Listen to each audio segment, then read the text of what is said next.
Bugun shunday bir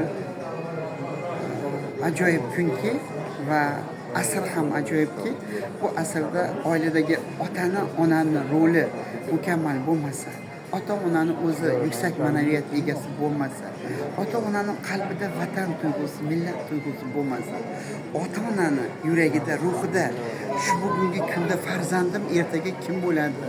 Olim bo'ladi, yo zolim bo'ladimi? Yoki uni tarbiya qiladigan o'ziga xoslik bo'ladimi?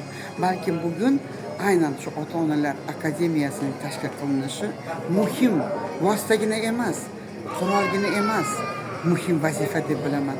Chunki bu vazifani bajarish butun O'zbekiston ota-onalarini qalbida bolam ertaga Beruniy bo'lsin, bolam ertaga Alisher Navoiy bo'lsin, bolam ertaga Al-Buxoriy bo'lsin, qizim Tomaris bo'lsin, Nodira begim Uvaysiy, balkim Jamila bo'lsin, balkim shoira bo'lsin, balkim Ra'no bo'lsin degan tushunchada bugun albatta ota-ona universitetida ilm olishi, bilim olishi, o'zini ijtimoiy shaxsiy manfaatigina uchgina ega emas, oila uchun, jamiyat uchun, kelajak uchun albatta manfaatdor bo'lishi shart, o'qishi shart, o'rganishi shart.